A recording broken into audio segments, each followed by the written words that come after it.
ఆంధ్రప్రదేశ్లో వీఐపీ నియోజకవర్గం పాలకొల్లు. మెగాస్టార్ చిరంజీవి, దర్శకరత్న దాసరి నారాయణరావు ఇక్కడి వారే. రాష్ట్రంలో ప్రధాన సామాజిక వర్గమైన కాపులకు పాలకొల్లు కేర్ ఆఫ్ అడ్రస్. జనసేనాని పవన్ కళ్యాణ్కు గట్టి పట్టున్న ప్రాంతంగా చెప్పే పాలకొల్లు నియోజకవర్గంలో గడిచిన 2 ఎన్నికల్లో గెలుపు టీడీపీదే. ఒకప్పుడు కాంగ్రెస్ పార్టీకి కంచుకోటైన పాలకొల్లులో ఇంతవరకు వైసీపీ బోనీ కొట్టలేకపోయింది. అంచనాలకు అందని విధంగా తీర్పునివ్వడం ఇక్కడి ఓటర్ల ప్రత్యేకం. మరి ఇలాంటి నియోజకవర్గంలో 2014లో ఎమ్మెల్యేగా గెలిచిన రామానాయుడు 2019 ఎన్నికల్లో వైసీపీ వేవును తట్టుకొని బంపర్ విక్టరీ కొట్టారు. వ్యక్తిగతంగా కష్టించి పనిచేయడంతోనే రెండోసారి విజయాన్ని సాధించారని చెబుతుంటారు. మరి ఇలాంటి నియోజకవర్గంలో రాబోయే ఎన్నికల్లో ఓటర్ల నాడి ఎలా ఉంది, వారి అభిప్రాయం ఏమిటి అనేది తెలుసుకునే ముందు 2019 ఎన్నికల ఫలితాలను ఒకసారి చూద్దాం. 2019 ఎన్నికల్లో సత్యనారాయణమూర్తి వర్సెస్ నిమ్మల రామానాయుడు వీళ్ళిద్దరి మధ్య పోటీ జరిగింది. అప్పుడు వైసీపీకి 32% ఓటు షేర్ వస్తే తెలుగుదేశం పార్టీకి 43% ఓట్లు షేర్ దక్కించుకుంది. జనసేనకి 21, ఇతరులకు 4% ఓటు షేర్ వచ్చింది. అంటే 2014 ఎన్నికల తర్వాత మళ్ళీ పాలకొల్లు నుంచే టీడీపీ తరపున బరిలోకి దిగారు నిమ్మల రామానాయుడు. ఓవైపు రాష్ట్రంలో వైసీపీ హవా కొనసాగుతున్నా 2014 ఎన్నికల కంటే 6.9% ఎక్కువ ఓటు షేర్ సాధించారు. ఇక వైసీపీ తరపున పోటీ చేసిన సత్యనారాయణమూర్తి కేవలం 32% ఓట్లు మాత్రమే సాధించారు. జనసేన తరపున పోటీ చేసిన గున్నం నరసింహనాగేంద్రరావు 21% ఓట్లు సాధించారు. ఇక ఇతరులకు 4% ఓట్లు దక్కాయి. మరి ఈసారి పాలకొల్లు ఎన్నికల్లో గెలిచేదెవరు, నిలిచేదెవరు అన్నది big TV exclusive detailed election సర్వేలో వెల్లడైన అభిప్రాయాలను ఇప్పుడు పరిశీలిద్దాం. అభ్యర్థుల వారీగా బలాబలాలు ఎలా ఉన్నాయో ఒకసారి పరిశీలిద్దాం. ముందుగా తెలుగుదేశం పార్టీకి సంబంధించినటువంటి నిమ్మల రామానాయుడికి ఈసారి కలిసి వచ్చేటువంటి అంశాలలో ముఖ్యంగా ప్రజల్లో మంచి పేరైతే ఈయన పట్ల కనిపిస్తోంది. రెండోది, ప్రజా సమస్యలపై నిత్యం పోరాటం చేస్తూ ఉన్నారు.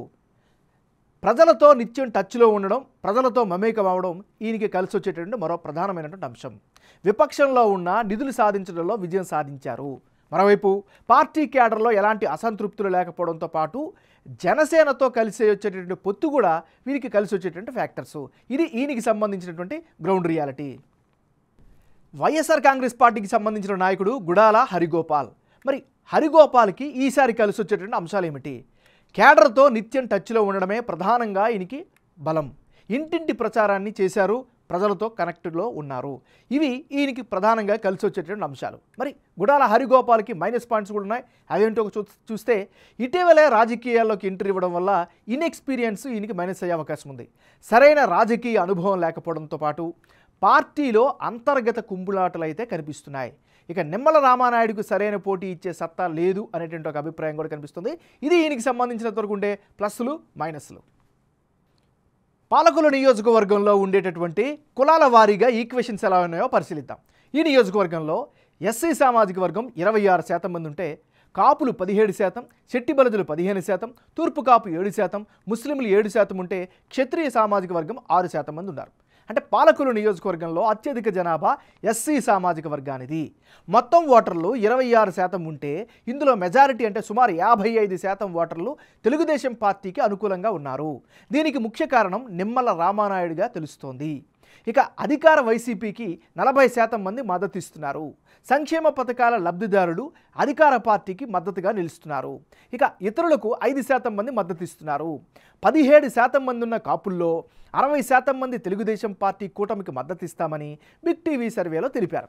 అదే టైంలో వైసీపీకి 35%, ఇతరులకు 5% ఓట్లు వేస్తామని చెబుతున్నారు. ఇక 15% ఉన్న శెట్టి బలిజల్లో టీడీపీకి 50%, వైసీపీకి 45%, ఇతరులకు 5% మద్దతు ఇస్తున్నారు. 7%గా ఉన్న తూర్పు కాపుల్లో టీడీపీకి 55%, వైసీపీకి 40%, ఇతరులకు 5% ఓట్లు పడే అవకాశాలు కనిపిస్తున్నాయి. 7% ఉన్న ముస్లింలలో మెజారిటీ ఓట్లు అంటే సుమారు 55% ఓట్లు వైసీపీకి పడనున్నాయి. టీడీపీకి 40% ఓట్లు, ఇతరులకు 5% ఓట్లు పడే అవకాశం ఉంది.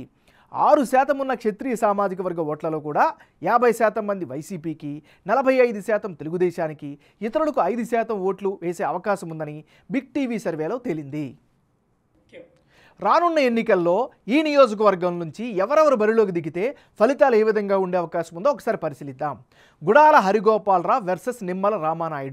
వీళ్ళిద్దరి మధ్య గనుక పోటీ జరిగితే ఆ పక్షంలో వైసీపీకి 39%, తెలుగుదేశం పార్టీకి ఏకంగా 54% ఓట్ షేర్ దక్కే అవకాశాలు కనిపిస్తున్నాయి.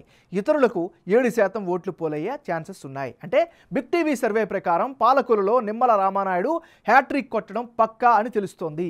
ఆయనకి ఏకంగా 54% ఓట్లు పోలయ్యే అవకాశాలు కనిపిస్తున్నాయి. జనసేన మద్దతు ఇవ్వడంతో గతంలో కంటే ఎక్కువ ఓట్లు పడే అవకాశాలు కూడా కనిపిస్తున్నాయి. ఇక వైసీపీ నుంచి గుడాల హరిగోపాలరావు బరిలోకి దిగితే ఆయనకు 39% ఓట్లు పడే అవకాశాలున్నాయి. ఇక ఇతరులకు 7% ఓట్లు పడే అవకాశం ఉన్నట్లుగా బిగ్ టీవీ సర్వేలో తేలింది.